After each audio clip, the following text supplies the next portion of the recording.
the National Rally Championship Series is the Volkswagen Rally, which took competitors to Port Elizabeth and to Volkswagen's home, the town of Uitenhage, for the start. As usual, there was a bustle of activity in the town centre, and a huge crowd turned up to soak up the atmosphere of this increasingly popular facet of motorsport. With half the season over, Toyota's Serge Damso and Vito Bonafide held a slender 7-point lead over Sarel van der Merwe and Frans Boshoff and the Daewoo Cielo. Chart van der Walt and Cindy Harding hold third place to lead the Formula 2 contingent. Serge, at the Sasol Rally, you managed to hang on to your championship lead, but it's close. Yeah, you know, after the Sasol, we thought we might have a good lead, but we had a slight problem right towards the end. So now we're back with a tight point position, so it all depends on this event again. The opening stage was a blast through the town centre, and Volkswagen's Jannie Habich was the first car away, but that isn't always an advantage. Yeah, we expect the forest to be patchy, and obviously it's going to be wet and slippery on all the awkward places. So, and we're in front, we're first on the road, so we're the first ones to go and find these awkward places, but I think we'll be looking out for them. Unlike a lot of town stages, this one was fast, and the fans were able to watch cars being driven to their full potential as drivers scrabbled for traction at the start. The old Fox van der Merwe, 11 times champion, have big plans for this one. I think it's make or break for the top few competitors, because Serge has dropped an event, so have I. I think Jannie's dropped one, so apart from chart, the points that you see are the points we got, and I don't think anybody else can afford to drop anything else. Damso and Bonafide drew third, and the 2-litre Conquest showed just how quickly a top-notch rally car accelerates. After winning the last event, Enzo Keane became a player in the championship standings too.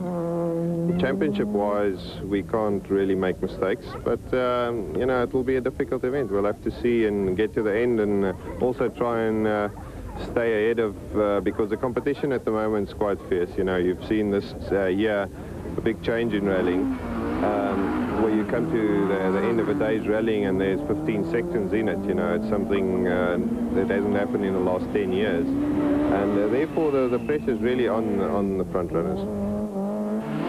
Sharing the fastest time on this stage with Keane and Guy Hodgson was the Formula 2 Sasol Ford Escort RS 2000 of Paolo Piazzamuso and Nick Haddon. On the Sasol Rally, they've been as high as third place before retirement, and were hoping for a good run this time. Teddy Brandt and Marty Olivier hadn't had much luck yet this season in their Formula 2 golf, and were rather desperate for just a finish. Team Total's Toyota crew of Etienne Lawrence and Robert Paisley have finished third in the last 3 events, and they lead the S18 class by a long way. Rain the previous day turned the early forest stages into a lottery. In parts they were smooth, but once into the shadows, mud was waiting to catch up the unwary. Chart van der Walt and Cindy Harding made it through, but Tony Ball and Brian Duncan were early retirements, as were Team Total teammates JP Damso and Pierre Aris and the Class S18 Toyota Conquest. It wasn't a good afternoon for Team Total at all, and it got worse when Barry Grobler and Mike Burrows smoked the side of a bridge in their golf. Berto Mostert and Andre Vermeulen got off to a good start, soon moved into a top 10 position in their Toyota Conquest. There was barely enough time to give the cars a quick check before the rally moved into Longmoor Forest, and the first of the true forest stages. Oblivious to what was in store, everyone looked relaxed and in upbeat moods. Habich and Judd are experienced enough to know the risks of being first on the road in these conditions, and settled down to a comfortable pace that saw them holding station just outside the top 3. Deep in amongst the trees, conditions were very different. Van der Merwe and Boshoff encounter a pool of mud, but blast through in spectacular fashion to record the second fastest time over the 17-kilometer test. Setting the pace were reigning champions Damso and Bonafide. They increased their slender lead over Superband by going 1 second better. From the driver's seat, the roads look to be in good condition, but looks can be deceiving. From the helicopter, the roads also looked good, and the helicopter was having a hard time in keeping up with the Toyota's pace. Damso's car is usually good for over 180 kilometers per hour, depending on what gearing is used. It sounded good too. Despite showing total commitment, Keane was on the ragged edge and had to settle for fourth fastest, 1 second slower than Habicht and Judd, who took the Formula 2 lead from Piazza Musso, who managed to lose a good 15 seconds to the leaders. It's not only road conditions that make forest rallying tricky. Just look at how the light changes with the shadows masking hazards everywhere.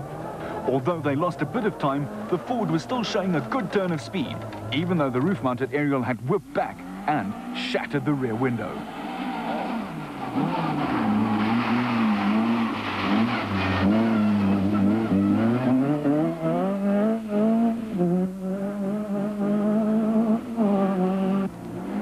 Lawrence was going like the clappers, and despite giving away 300 cc's to the leading Class S16 and Formula 2 cars, was only 7 seconds slower than Damso's benchmark.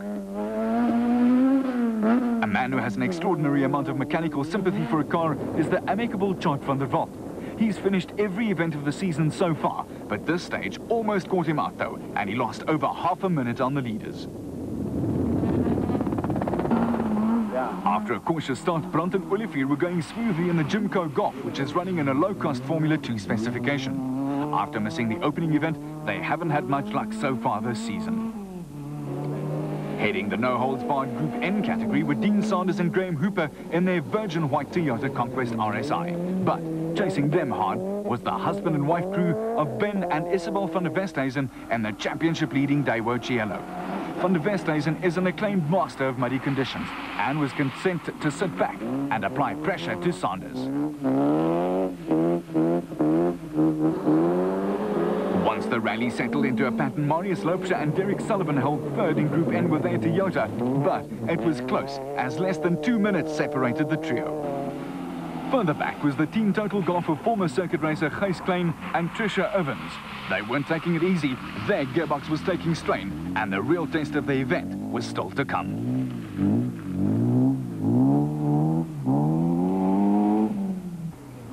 A newcomer to the national rallying scene is young Richard Bem, who had the experienced Peter Chadwick alongside in their Group N Opel Corsa that was used earlier in the season by Graham and Mike Bishop. The weight of mud clinging to the underside of a car and slippery roads can mask all sorts of problems. Sorrel, 3 stages down. How's it going so far? Having a lot of handling problems. I don't know what's wrong in the rear suspension, but it feels like something's bent or broken. So I'm not the happiest of chaps. And the conditions, are they muddy? Very, very slippery, very muddy. Team Castrol Toyota's chief washer in action. So it's 3 stages down and you're leading. Yeah, we're trying to keep ahead. It's quite difficult. The pressure's quite hard at the moment, but we'll see as the stages go and towards the end of today, we'll see, you know, where we like. Meanwhile, the Ford team was busy fitting a makeshift rear window to the Escort. Is tyre choice going to be crucial on this event? I actually think it is, Steve, because if you go with a non-mud tyre, then you can lose out. If you go with a mud tyre and it dries out, then you can lose out. So I think tyre choice will be one of the critical things on this rally. The fourth stage was about to change the face of the rally dramatically, but Habicht and Judd lost some time and were chased through by Van der Merwe, who emerged with the rally lead.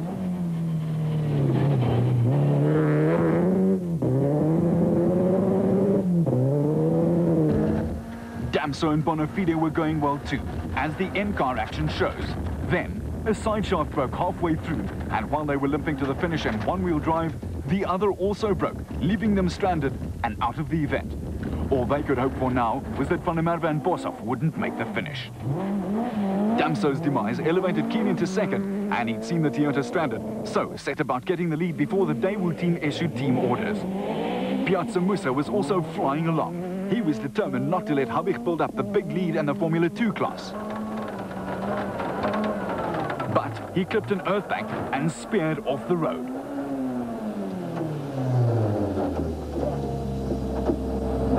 I'm afraid your rally's over, Mr. Piazza Musso. Giant-killing acts are usually hard to follow, but Lawrence and Paisley were doing a good job of repeating their last one, and again with the leading Toyota in third place.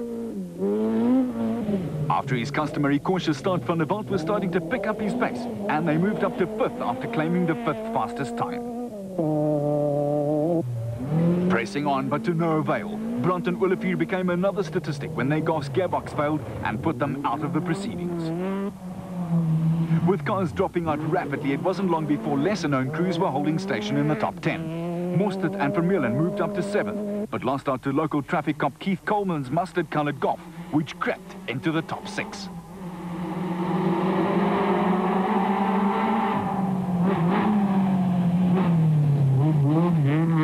So, Officer Coleman, which way are you really going to turn? There was a lot of car washing done too on this rally. Enzo, that seems to be a difficult stage. Yeah, I'd say that was one of the more tricky stages I've done in my life. Very muddy and certainly not a stage to try and be brave on. It seems to have taken out two of the main competitors, Yanni and Serge. So I'm glad that we took it easy through there and treated it as a survival course more than a rally. So looks like scoreboard's changed now after that stage.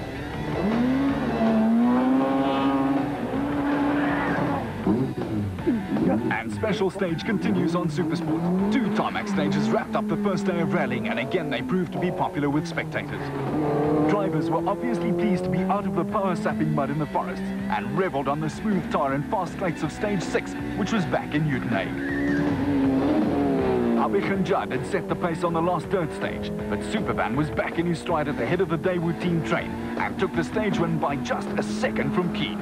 The powerful 2-litre Daewoo engines making the most of the long straights as the backs of spotlights turned darkness into almost daylight. Back on the pace were Van der Walt and Harding, their Golf taking 2 seconds longer than Habich's to complete the stage.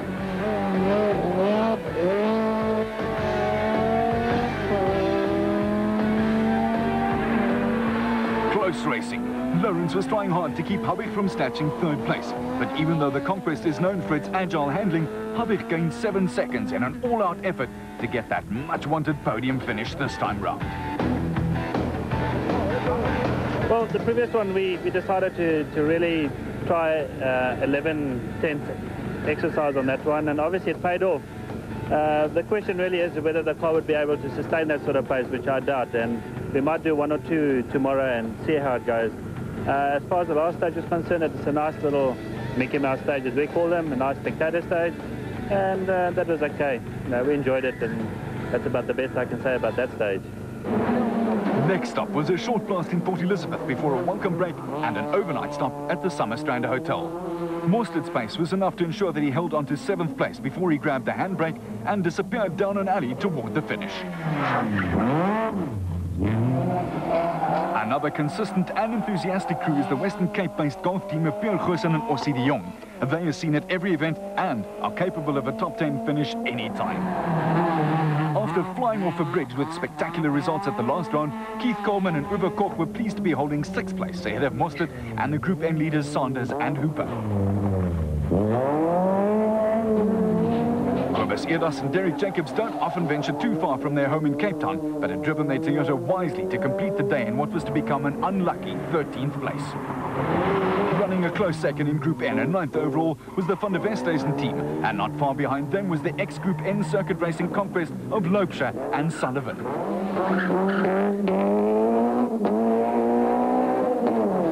Durban's Craig Trott and Philip Handry are capable of good results in their old-style conquest, when they get it right, that is. We'll allow you to decide. Whose mistake was it, the driver or the navigator? Oh, never mind, the tyres felt it all. At the halfway mark, Van der Merwe and Boshoff held a narrow lead over teammates Keen and Hodgson, while Lawrence and Paisley were in another giant-killing 3rd position ahead of Habich and Judd in the first Formula 2 car.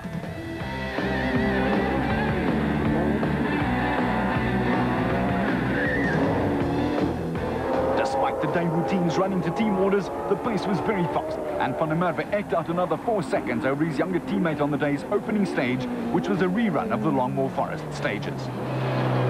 It's not often one gets an opportunity to watch the 11 times rally champion at work like this.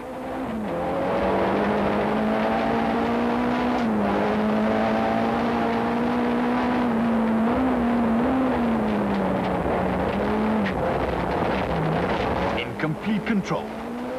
Clearly, Keane was still trying hard too, but at this level of competition, a driver's mind is programmed to operate at speed only. There is a very real danger of making a mistake when you relax. In motorsport, the saying is, the smaller the engine, the harder the work. Compare Lawrence's non-stop seesawing at the wheel of his conquest to the relaxed poise Van der Merwe showed earlier.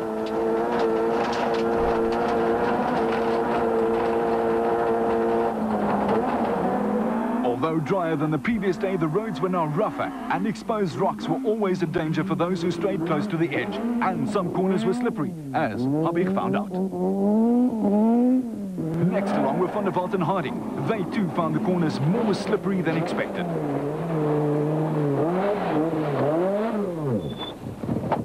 Oops, this cost them a few seconds to Habig and Judd. Another service park, and the Daewoo technicians spring into action. Quick service, wheel alignment and free wash and polish coming up in just 12 minutes. Oh, and by the way, check the tires, will you? Sorrel, you survived day one and you're leading. Do you expect the stages today to be rougher?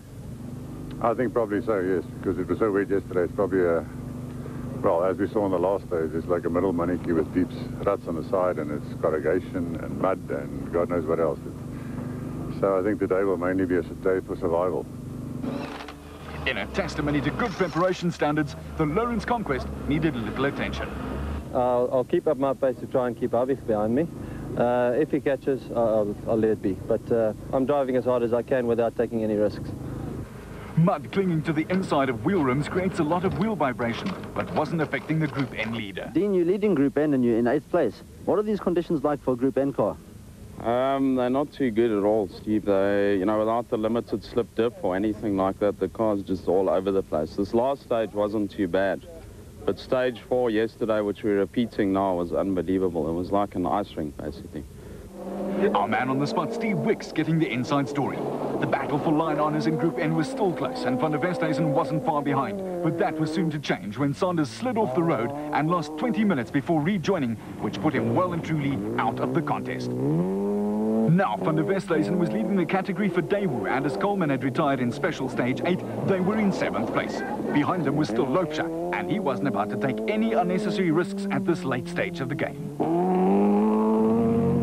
Gijs Klein and Tricia Evans lost a lot of time limping through the stage en route to a service for a quick gearbox change. Their hopes of a top 10 finish had just about vanished. With Klein's problem, Joe Free and John Wright found themselves leading the N3 class by a country mile.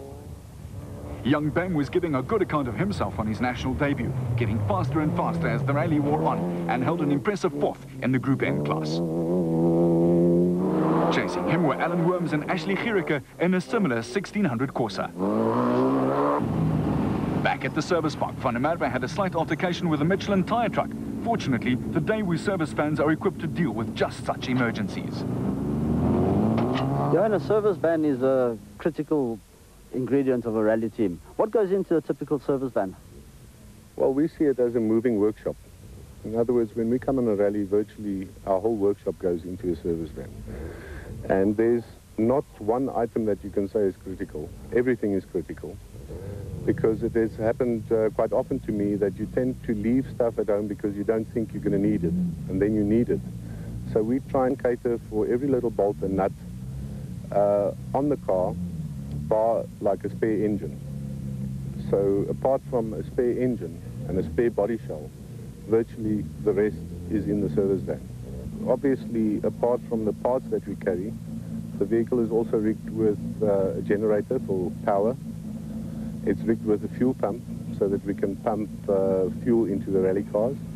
And then it's also rigged with the cleaners that we've been using to clean the cars off. So we carry approximately 250 liters of water and 250 liters of racing fuel. And then power equipment, drills, grinders. And in addition to that, we also carry a compressor in there, plus a large bottle of nitrogen to also run air tools with. So it's pretty well organized in there, and the guys know where everything is amazingly, so I don't know how they do it, but they tend to find things in there. Like Like Johan says, every nut comes along. Stage 10 was the last before a regroup and the final stage in the Longmoor Forests. And Keen was closing the gap on Van der Merwe, who was calling up all his experience in an effort to just keep ahead. Habig and Judd were trying their utmost to catch Lawrence and get another top 3 placing. Their forceful driving paid off and the Golf was able to pull back half a minute.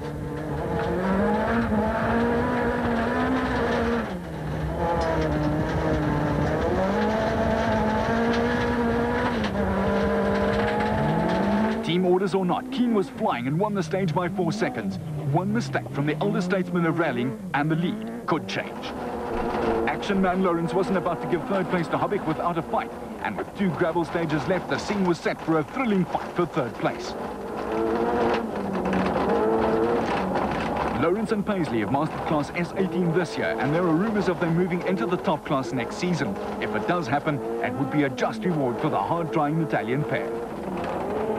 Van der Walt and Harding were in trouble with a sticky gearbox. Luckily, there was over an hour of service time available at the regroup, but they were losing at least 2 seconds a kilometre to the Formula 2 leaders, Habig and Judd. As Van der Walt reached the service park, he switched roles, from driver to technician, as they set about changing the problematic gearbox. Richard Bem blotted his copybook with a quick roll on stage 10, but he found the step up in rallying quite a challenge. It's a lot different to the local rallies. It's a lot longer, a lot harder, and the competition is a lot stiffer.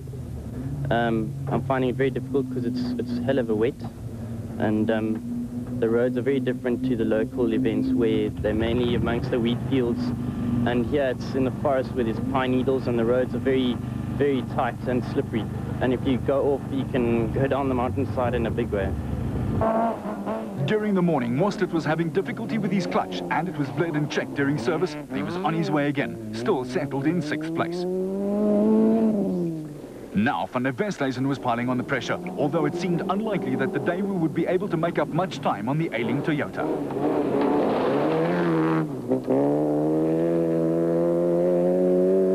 Not wanting to jeopardize a good points haul, Loubser and Sullivan were content to finish in 8th place and take the runner-up Group N placing.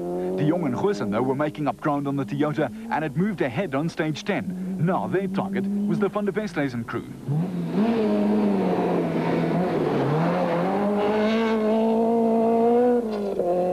Just getting through the first day was an achievement on its own, but Trott and Hanbury were up in the top 10 and had upped their pace in an attempt to catch the Group N cars. After his earlier gearbox problem, Klein had dropped well back from the top 10 and was trying hard to make up lost ground.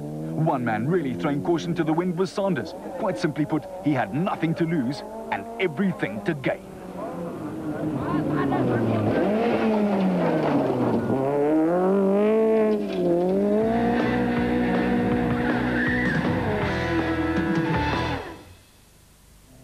You're watching Special Stage. The Coetsiers were putting their knowledge of the forests to good effect. They were lying second in Class S18. Spotty Woodhead was having another of his typically cautious drives, while the golf of Viv Hosford and Paul Verhoef sounded rough, but was still going good.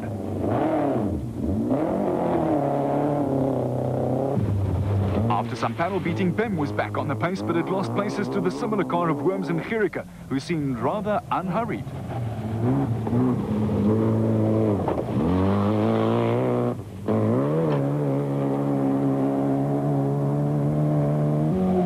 Hopes of a top 10 finish for the golf crew of Atti Klute and Mani Strydom were dashed when they lost 15 minutes on the opening stage of the day. However, at the top of the board, Sarel van der Merwe was still going well. Sarel, yesterday you did the stage, but today you went through there much quicker. Yes, but Enzo went even quicker. He's now leading by 1 second. Enzo's time brought out some vintage driving from Van der Merwe, and he quickly redressed the situation on the penultimate stage. Keen didn't look much slower, but finished 3 seconds adrift. Team orders or not, this show was worthwhile. Lawrence and Paisley lost 5 seconds to Habig and Judd, and with just 1 stage left ahead of them, third place was up for grabs. Van der Walt had a rather wild moment, which met with the spectators' approval. The final stage was around North End Lake in Port Elizabeth, and Van der Westhuizen found himself in 6th place, with Mostert's clutch giving up 2 stages from home. There was a big cheer for the local Kutsia team, who were now 10th. But behind Trot, who was behind them on the road, Goosen and de Jong were still chasing Van der Westhuizen. But it was to no avail. Likewise, Sanders never gave up hope of collecting some valuable points. The final classification saw Van der Merwe win from Keen by a scant 4 seconds. That's the closest finish ever recorded in South African rally. Similarly, Lawrence held of Habich to claim third by just 6 seconds. Van der Westhuizen's 6th place and Group N win was enough to give Daewoo the manufacturer's prize, despite having only 3 cars entered in the event. This victory moves Supervan into a commanding lead at the top of the championship log. And now the question, will he win an unprecedented 12th national title? So, congratulations. A difficult win, though. As tight as it gets, yes. I think Enzo just drove too fast. And what could have been a nice, easy day was really a flat-out out to the end. But, you know, that's what I really wanted. That's what I trained him for. That's what I was hoping he would do. And, hell, did he give me a hard time.